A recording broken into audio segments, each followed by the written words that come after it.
One of the most important things about upgrading your PC is preparing your PC before you take it into the shop or start working on it yourself. But what we're going to do is get all our important files off the hard drive and put it onto an external disk. The other way you can do this, if you do have two hard drives in your computer, you can actually move all your important data over to the second hard drive. Now, even if you're only making minor changes to the computer, you still run a risk of Windows not booting fully into the operating system. To prevent that, or prevent you from losing data, back it up onto a second disk. Now, as you can hear, this PC is quite loud. That's a result of many years of the fans operating at maximum speed. Bearings after a while do become quite worn out. So that's one of the reasons why I did purchase, or we received a whole heap of new fans. This particular case has modded fans in it, as in they have LED, they're not standard stuff. So we are going to replace them with the same type of LED red fans as well. Let's have a closer look on the inside of the PC, shall we? Knowing what you have to work with is extremely important when you're planning on upgrading your PC, especially if you take it into a shop or going to a shop to ask for particular components. With this particular PC, we have a nice clear panel on the side. We can actually see everything inside. But if you don't have a clear panel, what you're going to need to do is remove the side of your case. Now, theoretically, you're meant to turn off the PC before you do this, but I'm an expert. I've been doing this for a number of years, so it won't be too much of an issue. There we go. We'll just unplug the side fan and remove that. As we can see here, we have a dual processor system. All the memory banks are full. There's no room for expansion there in the memory banks. We have an old AGP video card, a 5-channel audio card in there as well, but there's a lot of dust in there. One of the first things we're going to have to do is clean out this system. Everything is still working, and I might be able to put this PC to work for somebody else, so I don't want to wreck any components when pulling it apart. So we're going to take a lot of care when disassembling the PC.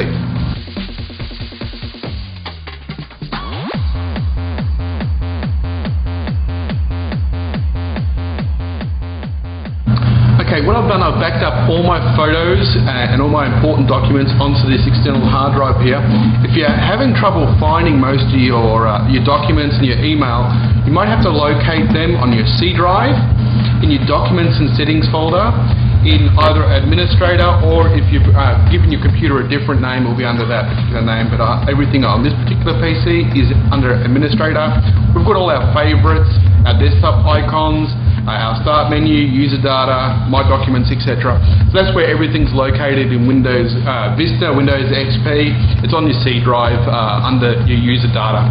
So check it all out there. Make sure you get everything you need before you shut down and start pulling apart your PC, which we're going to do now. As we can see, it's quite messy in there. A lot of dust has accumulated over the years, so I'm just going to use an air compressor to clean it all out. You can use a vacuum cleaner or something similar, as long as it doesn't have a metal nozzle which can do damage to some of the components, if you do want to keep the components that are in there. But as I said, I'll just use this air compressor.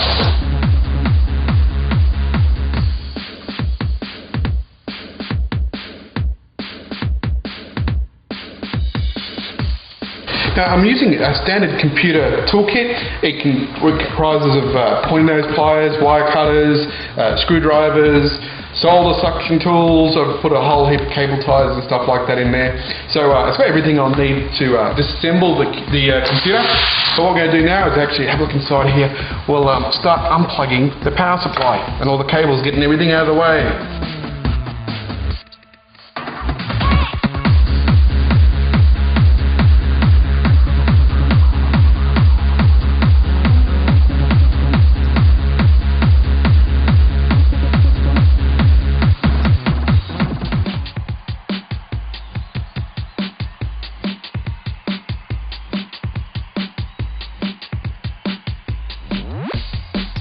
But before we go on, we thought it would be a good idea to just talk about power supplies and how they've changed over the years, and why in this case we can't actually use the old Antec 550 watt power supply Yeah. was in the PC. Well, actually, when I built this PC 5 years ago, this power supply was actually quite hard to find. The main reason being, it's actually a 24-pin server power supply.